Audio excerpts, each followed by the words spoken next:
김춘수 시인의 꽃이라는 시가 있습니다. 오늘 설교 앞부분에 한번 읽어드리고자 합니다.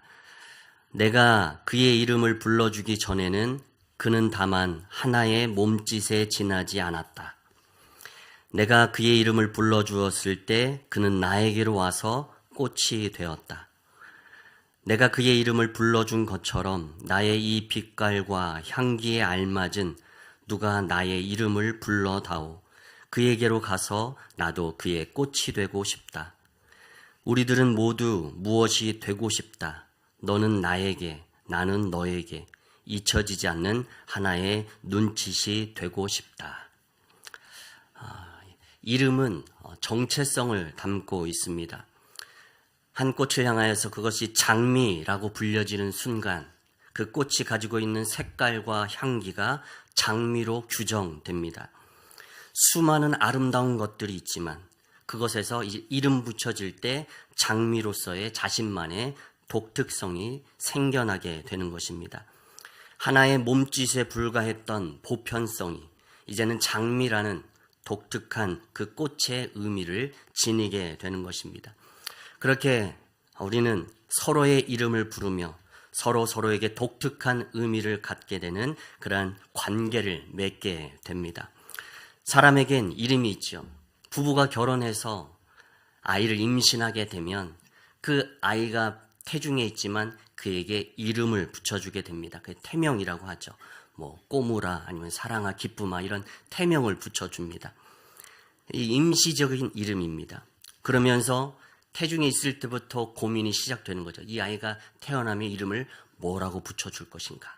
일평생 그를 부르게 될 이름을 무엇으로 지어줄 것인가? 고민하게 됩니다. 오늘도 우리에겐 이름이 있습니다. 부모님과 또는 우리 주변 사람들의 기대와 바람과 소망이 담겨져 있는 우리의 이름을 지니고 있습니다. 여러분의 이름이 어떤 뜻을 갖고 계십니까? 제 이름은 뭐죠? 최재중입니다. 제 이름의 뜻은 굉장히 단순합니다. 있을 재에 무거울 중입니다. 그리고 풀어보면 뭐죠? 무거움이 있다입니다. 그리고 성이 최씨입니다. 가장 최고로 무겁다. 몸무게는 그렇지 않은데 있을 재에 무거울 중, 무거움이 최고로 있다. 이런 뜻을 갖고 있습니다.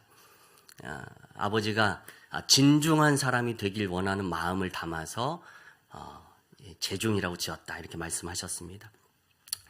그런데 그 이름을 마음속에 새기면서 늘 한마디 한마디 말에 실수가 없는 자가 되기 위해 또 진중한 사람이 되기 위해 늘 마음에 새기고 살아왔습니다. 그러면서 어느 날 이 이름의 뜻을 신앙적으로 다시 한번 재해석해 봐야 되겠다 이런 생각이 들었습니다. 그러면서 제게 주신 말씀이 이사야 26장 3절 말씀입니다. 주께서 심지가 견고한 자를 평강의 평강으로 지키시리니 이는 그가 주를 신뢰함이니이다. 아멘. 주께서 심지가 견고한 자를 평강하게 지켜주신다. 왜냐하면 그가 하나님을 그토록 심지가 견고하게 주를 신뢰하기 때문이다 라는 말씀입니다. 최고로 무거운 자, 최재중, 그 이름의 뜻을 주님을 향한 심지가 견고한 자라는 이름의 뜻으로 받아들이고 해석하기로 마음 먹었습니다.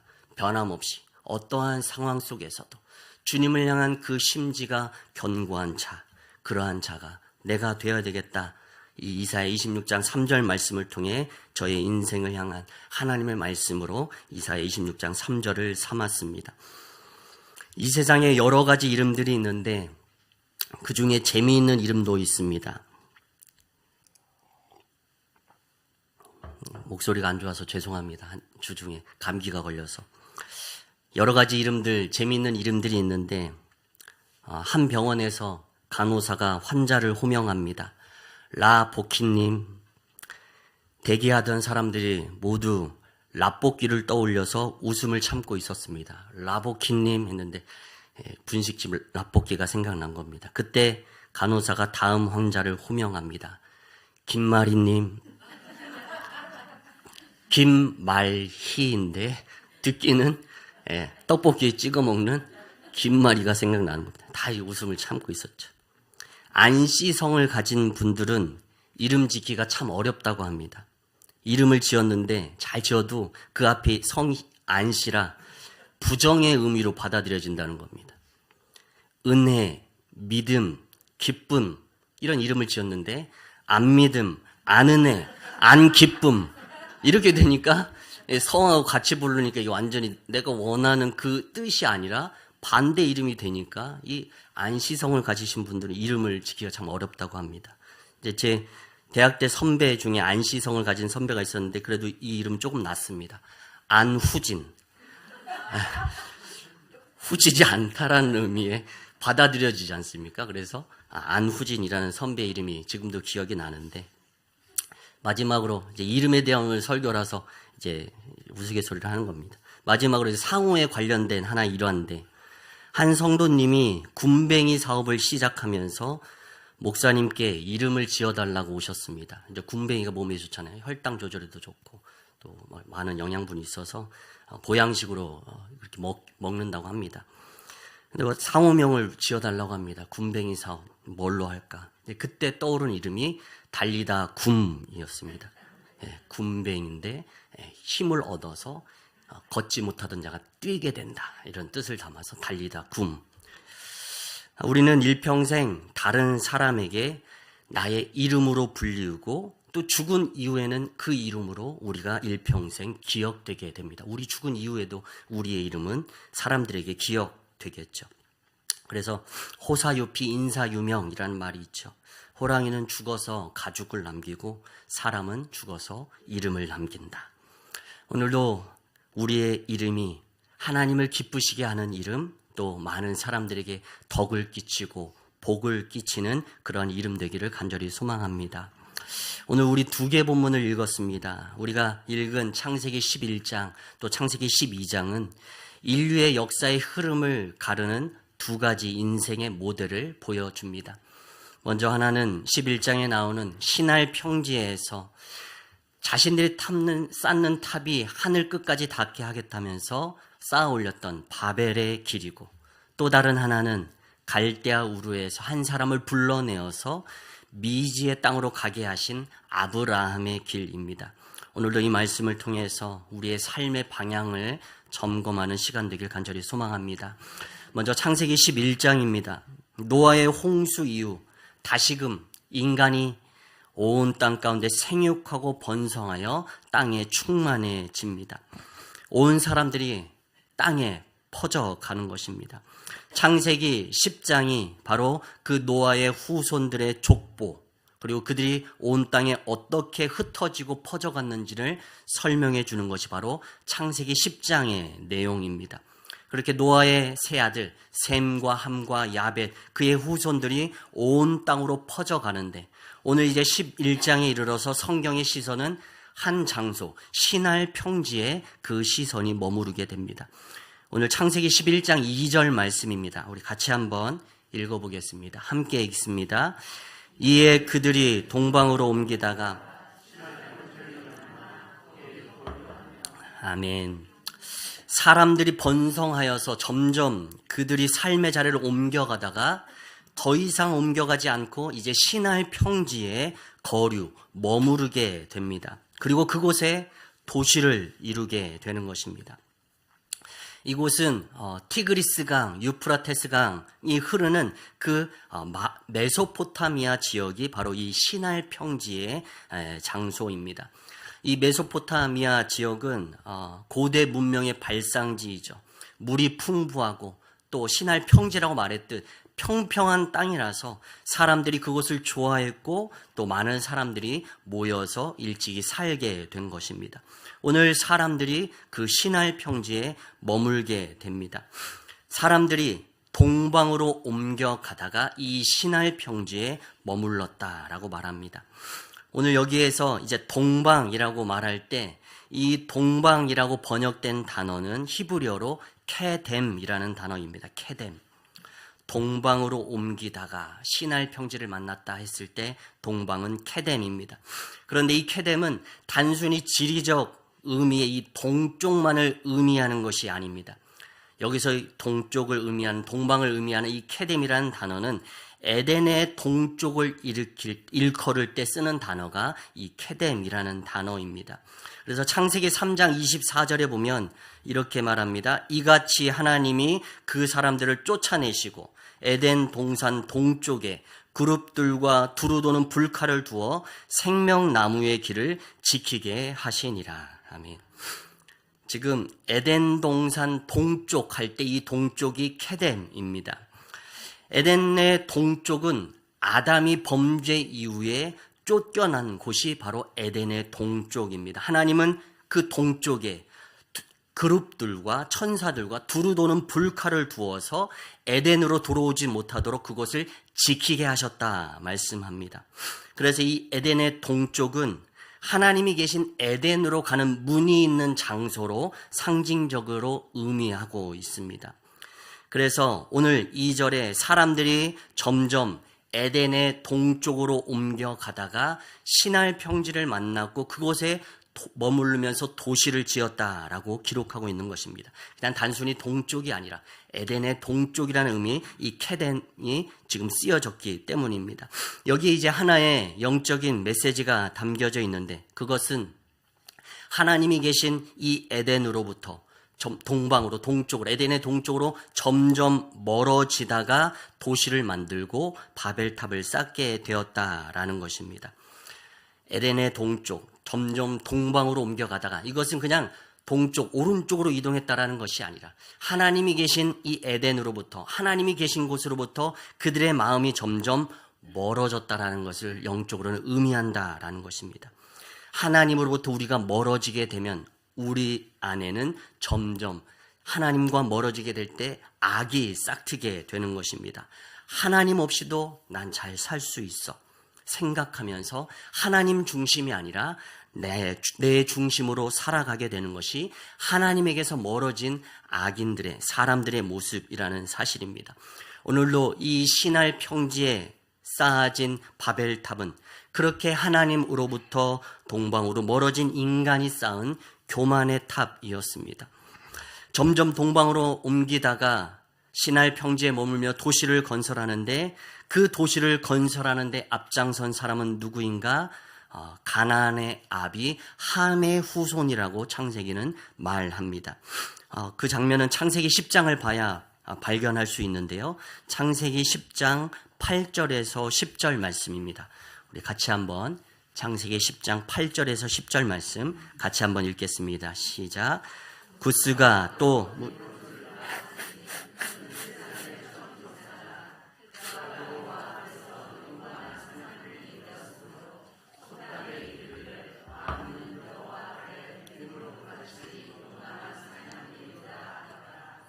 그의 나라는 시날 땅의 바벨과 에렉과 악갓과 갈레에서 시작되었으며. 아멘. 이 마지막 부분 10절에 보면 그의 나라는 시날 땅의 바벨과 이렇게 나옵니다. 그래서 오늘 이 바벨탑의 장소가 되는 시날 평지, 곧 훗날 바벨이라고 일컬어지는 그 나라는 누가 세웠냐? 바로 그 앞에 나오는 니므롯이라는 사람이 만들었다라는 것입니다. 니므롯은 어떤 사람이냐? 세상의 첫 용사요, 하나님 앞에서 용감한 사냥꾼이라 일컬음받는 사람이었습니다. 이 니므롯은 곧 셈과 함과 야벳 중에 함의 자손이 바로 이 시날 땅, 이 바벨 땅을 나라를 세운, 도시를 건설한 사람이 바로 이 함의 자손입니다. 함은 노아의 세 아들 가운데서 저주를 받은 아들입니다. 한 사건이 있었죠. 노아가 포도를 심어서 열매를 거둔 후에 그것으로 만든 포도주를 먹고 술에 취하게 됩니다. 그리고 자신의 장막에서 벌거벗은 채 술 취해서 잠들어 있는 것을 이 노아의 아들 함이 발견하게 되고 이 함이 자신의 형제들에게 아버지의 부끄러운 모습을 가서 알리게 됩니다. 그리고 결국 노아에게 함은 저주를 받게 됩니다. 노아에 의해서 저주를 받은 함의 자손인 니므롯이 이 시날 평지 땅 가운데 바벨탑을 쌓는 주인공으로 등장하고 있는 것입니다. 합쳐보면 이렇게 되는 것입니다. 함의 후손 니므롯이 자신이 용사라고 자신이 가진 그 힘을 믿고 하나님으로부터 점점 멀어진 것입니다. 그리고 그 신할 땅 바벨에 바벨탑을 쌓은 것입니다. 성경은 힘을 가진 것, 그리고 그렇게 잘 나가는 것, 그것이 복이 아니라 오늘 이 니므롯을 통해서 그것이 또한 저주가 될 수도 있음을 보여주고 있습니다.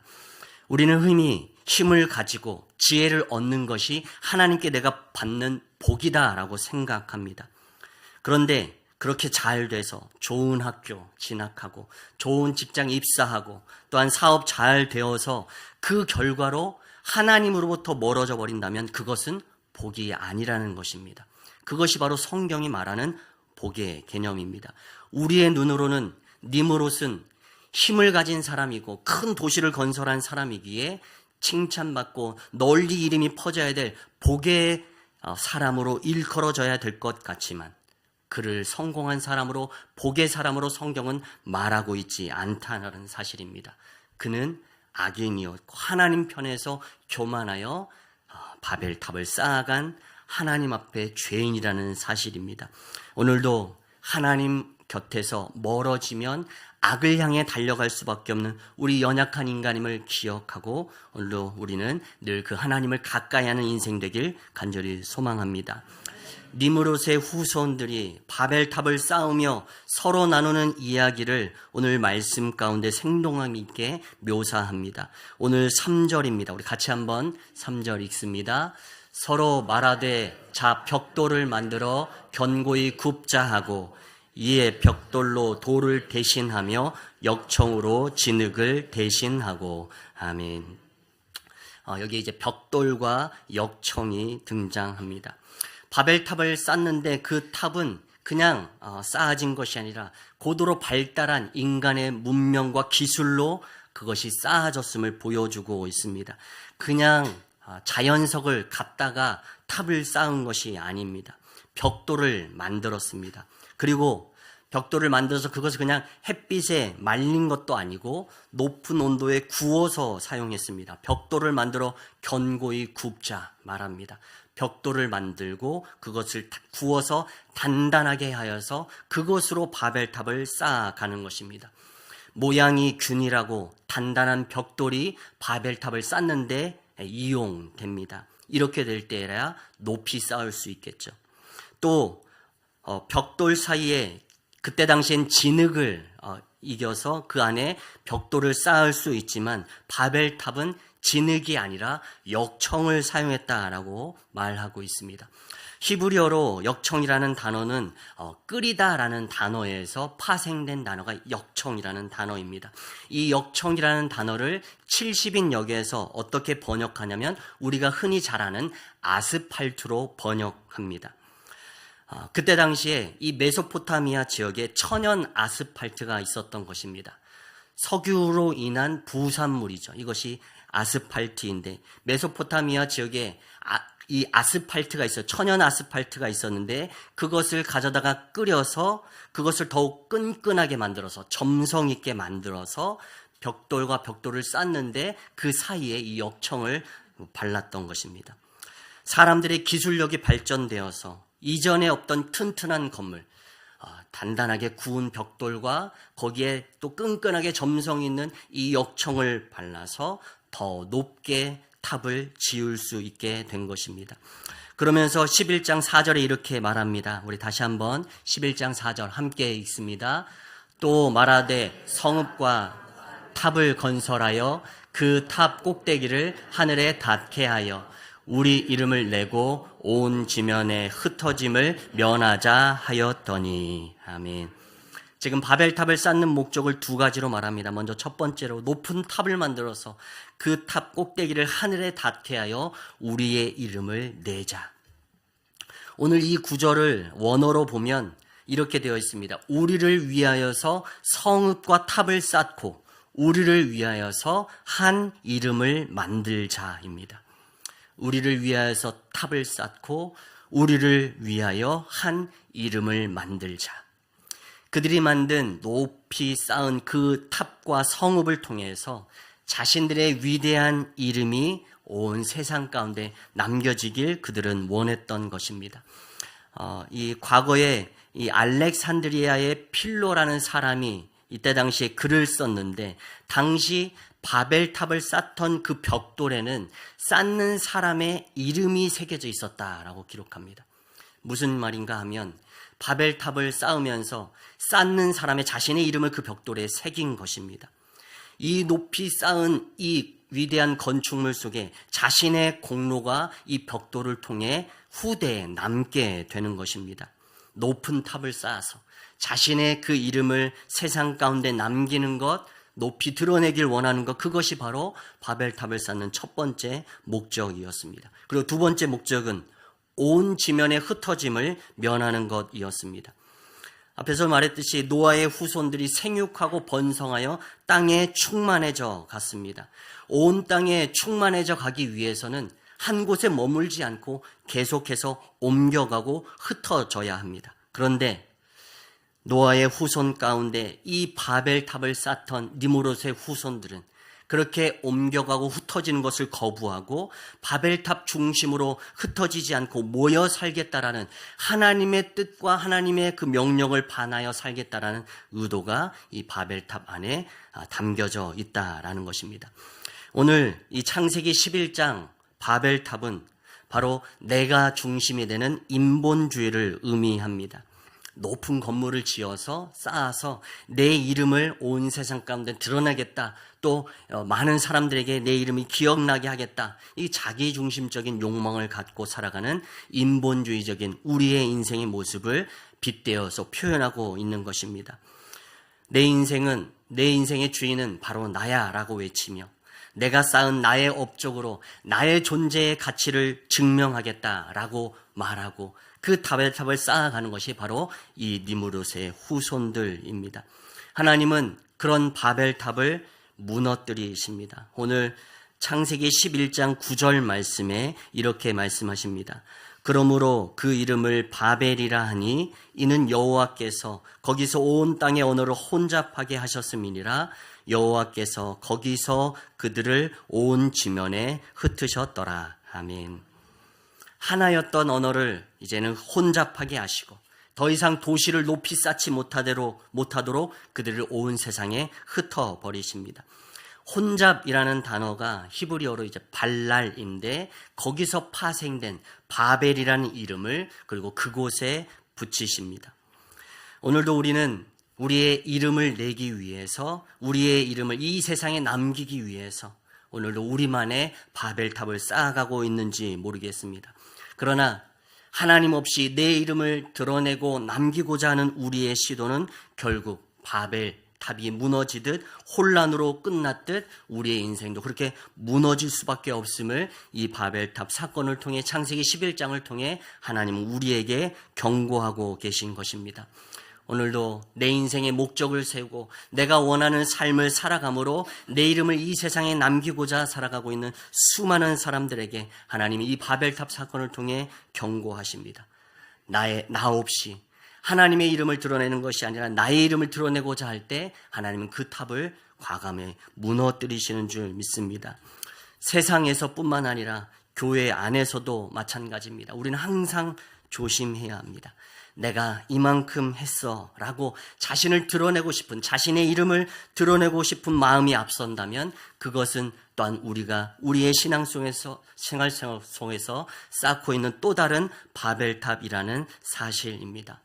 오직 나의 이름을 드러내고자 하는 그 모든 시도는 하나님께서 원치 않는 교만한 바벨탑임을 기억하면서 오늘도 늘 하나님 앞에 겸손한 모습으로 내 이름을 드러내고자 스스로 나의 이름을 드러내고자 하는 우리의 인생이 아니라 하나님의 이름을 드러내기 위해 힘쓰는 우리의 인생 되기를 간절히 소망합니다.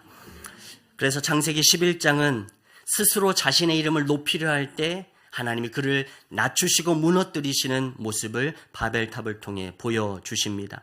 그리고 이제 바벨탑 사건이 있은 후 창세기 12장에 와서는 우리가 잘 아는 믿음의 조상 아브라함의 이야기가 등장합니다.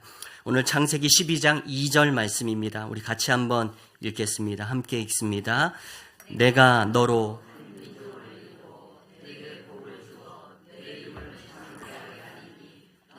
복이 될지라. 아멘. 하나님께서 아브라함에게 말씀하십니다. 내가 내 이름을 창대하게 하리니 너는 복이 될지라. 창세기 11장 바벨탑 사건에서 사람들은 스스로 말했습니다. 높은 탑을 쌓아서 하늘에 닿게 하여 우리의 이름을 내자. 이것은 사람들의 말이었습니다. 스스로가 자신의 이름을 내자라고 말하면서 바벨탑을 힘써 쌓아갔습니다. 그러나 진정한 복은 내가 내 이름을 드러내는 것이 아니라 하나님이 나의 이름을 창대하게 해주시는 것인 줄 믿습니다. 오늘 아브라함을 향하여 하나님이 말씀하시는 것입니다. 내가 내 이름을 창대하게 하리라. 우리가 우리 이름을 내자라고 말했을 때 하나님은 그 탑을 무너뜨리시지만 하나님이 나의 이름을 창대해 주시겠다 말씀하시면 그렇게 우리의 이름이 하나님 앞에 높임받게 되는 줄 믿습니다. 하나님께 순종하고 또한 겸손한 모습으로 나아가는 자에게 하나님은 우리의 이름을 창대하시겠다고 약속하십니다. 아브라함이 이 하나님의 복을 누리기 위해선 어떻게 해야 되는가? 전제 조건이 있습니다. 하나님의 말씀에 순종해야 됩니다. 떠나야 될 곳을 떠나야 하는 것입니다. 고향과 친척과 아버지의 집, 그곳을 떠나라고 말씀하십니다. 고향과 친척, 아버지의 집이 뜻하는 바가 무엇입니까? 우리에게 익숙한 곳, 그리고 편한 곳. 언제든 내가 도움이 필요하면, 도움을 요청하면 나를 도와줄 사람이 있는 곳, 그것이 곧 고향이고 친척들이 있는 곳이고 또 나의 아버지의 집이 있는 그곳이 바로 그렇게 내가 의지할 바가 있는 곳이 바로 그곳이 고향입니다. 그러나 하나님께서는 그곳을 떠나라고 말씀하십니다. 하나님께서 보여주시는 땅, 낯선 땅, 미지의 땅, 그 가나안 땅을 향해 하나님 없으면 살 수 없는 그 땅을 향해 나아가라고 말씀하십니다. 그러면 내 이름이 창대하게 하겠다 말씀하시는 것입니다. 내가 내 것을 의지하고 이 세상의 것을 의지하는 그 속에서는 하나님은 일하시지 않습니다. 그러나 내가 어떤 것도 의지할 바가 없는 그 미지의 땅, 가나안 땅으로 가서 하나님 한 분만을 바라보며 의지하며 순종할 때 하나님은 우리를 높이시고 또 하나님은 약속하신 그 복을 우리에게 허락해 주시는 줄 믿습니다. 오늘 이 아브라함의 고향이 갈대아 우르인데 이곳이 바로 창세기 11장의 배경이 되는 이 시날 평지입니다. 과거 시날 평지, 바벨탑을 쌓았다가 무너졌던 그 곳에서 아브라함이 태어났습니다. 갈대아 우르 메소포타미아 지역입니다. 이 아브라함의 고향이 바로 이 바벨탑을 쌓던 그 바벨이 아브라함의 고향입니다. 그러나 그곳엔 하나님이 원하시는 복을 줄 수 없는 땅이었습니다. 하나님 없는 풍요요, 하나님 없이 자신들의 이름을 드러내고자 했던 땅이 그곳 바로 메소포타미아 그 바벨이라는 땅이었기 때문입니다. 그래서 하나님은 그 아버지의 집, 친척의 집을 떠나라. 그리고 미지의 땅 가나안 땅으로 나아가라라고 아브라함에게 말씀하고 명령하고 계신 것입니다. 하나님은 훗날 아브람이었던 그의 이름을 아브라함으로 바꾸십니다. 원래 있던 이름은 아브람입니다. 이 아브람이라는 말의 그 이름의 뜻은 존귀한 아버지라는 뜻입니다. 아브람이 태어났을 때 아브람을 향하여서 아버지 데라가 바라는 마음을 담은 이름이 바로 이 아브람이라는 이름입니다. 존귀한 사람. 그의 이름이 높여져서 주변 많은 사람들에게 존귀 여김받는 높은 사람이 되길 바라는 마음이 바로 아브람의 이름을 지었던 데라의 바람이고 소망이었습니다. 그러나 하나님은 그 이름을 아브라함으로 바꾸십니다. 아브라함의 뜻은 열국의 아버지라는 뜻입니다. 열국의 아버지, 열방의 아버지입니다. 널리 퍼져서 많은 사람들의 아버지가 되길 원하시는 이 하나님 아버지의 마음이 담겨진 이름이 다시 붙여진 아브라함이라는 이름이라는 사실입니다. 데라는 아브람이 높아지고 존귀 여김받는 사람이 되길 원했지만 그렇게 바벨탑을 쌓아갔던 과거의 그 사람들의 마음처럼 높임받는 사람이 되길 원했지만 하나님은 아브람의 이름을 아브라함으로 바꾸십니다. 그의 이름, 그 한 사람의 이름을 높이는 것이 아니라 그를 통해서 수많은 사람들이 하나님의 복을 누리게 되는 그 믿음의 선한 영향력이 펼쳐지는 그런 열방의 아버지가 되길 원하는 마음이 바로 아브라함을 향한 하나님 아버지의 소망이요 바람이었다라는 사실입니다. 스스로 자신의 이름을 내길 원했던 바벨탑의 길, 그 길과 또한 하나님께서 이름을 창대하게 하시는 아브라함의 길, 창세기 11장과 12장은 이 인생의 두 길을 우리에게 보여주고 있습니다. 이 두 길 가운데 하나를 선택하라는 것입니다. 오늘도 내 이름이 높여지길 원하는 마음으로 살아갈 것이냐, 아니면 다른 많은 사람들에게 선한 영향력을 미치는 열방의 아버지인 아브라함처럼 살아갈 것이냐, 오늘도 하나님은 우리의 삶 가운데 질문하고 계십니다. 그리고 분명한 것은 하나님은 내 이름이 높여지는 것보다 나를 통해 수많은 사람들이 하나님의 복을 누리는 그런 아브라함의 삶을 살아가길 원하신다는 사실입니다. 오늘도 우리의 삶 속에서 내 이름을 높이는 것이 아니라 하나님의 이름을 높이고 그러한 나를 통해 수많은 사람들이 하나님께로 돌이켜지는 믿음의 역사를 경험하는 우리 모두가 되길 간절히 소망합니다. 그래서 아브라함이 또 하나님의 말씀에 순종하여 누리게 될 복에 대해서 하나님은 이렇게 말씀하십니다. 너는 복이 될지라. 땅의 모든 족속이 너로 말미암아 복을 얻을 것이라. 아멘. 바벨탑을 쌓던 자들이 원했던 복은 내가 잘 되는 복이었습니다. 내가 높여지고 내가 잘 살게 되는, 내가 누리게 되는 그 복, 내가 누리게 될 그 영광을 바라보는 복, 그것이 바로 바벨탑을 쌓던 이들이 꿈꾸던 복이었습니다. 그러나 하나님은 그 바벨탑의 길을 걸어가지 말라고 말씀하십니다. 진정한 복은 나를 통해서 하나님의 이름이 높여지고 그런 나를 통해서 다른 사람이 복을 누리게 되는 것, 나를 통해 하나님을 알지 못하던 자들이 하나님을 알게 되고 하나님을 믿는 복을 누리게 되는 것, 열국의 아버지가 되게 하는 것, 그것이 바로 하나님이 내게 주시고자 하는 하나님의 복인 줄 믿습니다. 오늘도 창세기 12장에 나오는 이 아브라함과 같은 복을 누리는 여러분 모두 되시길 간절히 축원합니다. 말씀을 정리합니다. 오늘도 내가 가지고 싶은 이름이 아니라 하나님께서 내게 붙여주시고자 하는 이름이 있습니다. 우리는 내가 가지고 싶은 그 이름을 쫓아 살아가는 것이 아닌 하나님이 내게 붙여주신 그 이름대로 살아가는 그러한 인생 되길 간절히 소망합니다. 바벨탑을 쌓아가며 나의 이름을 드높이고 싶은 우리의 마음을 내려놓고 오직 하나님의 이름만을 드러내는 그러한 인생 되길 간절히 소망합니다. 바벨의 길은 화려해 보일지 모르지만 그 끝은 무너짐이었습니다. 혼란과 흩어짐이었습니다. 스스로 자신의 이름을 드러내려 할 때, 스스로 자신을 높이려 할 때 하나님은 그를 낮추시는 하나님이십니다.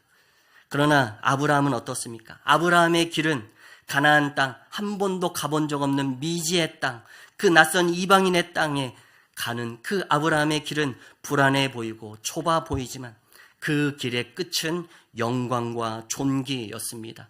하나님 없이도 잘 살 수 있을 것 같은 그 고향집을 떠나서 믿음의 순종함을 통해서 가나안 땅을 향해 나아가게 될 때 하나님은 아브라함을 통해 하나님의 이름이 드러나게 하시고 또 아브라함을 수많은 민족들의 복의 근원으로 믿음의 조상으로 삼아 주셨다라는 사실입니다.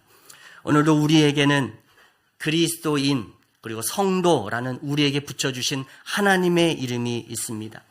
그리스도인이라는 이름은 그리스도를 닮은 사람이라는 뜻을 갖고 있습니다. 성도라는 이름은 어떤 뜻입니까? 거룩한 사람들의 모임, 그것이 바로 성도인 우리입니다. 그리스도인, 성도라는 이름, 이것이 바로 하나님이 우리에게 붙여주신 이름인 줄 믿습니다. 이 이름을 우리가 믿고 또 그 이름을 의지하면서 이 이름에 걸맞게 살아가려고 노력하게 될 때 우리를 통하여서 하나님의 이름이 세상 가운데 퍼져나가고 또한 우리를 통하여서 수많은 주를 알지 못하던 자들이 하나님께로 돌이켜지는 그런 믿음의 복을 누리게 될 줄 믿습니다. 오늘도 하나님이 주신 그 이름으로 주님 앞에 영광 돌리는 여러분 모두 되시길 간절히 축원합니다. 아멘. 우리 함께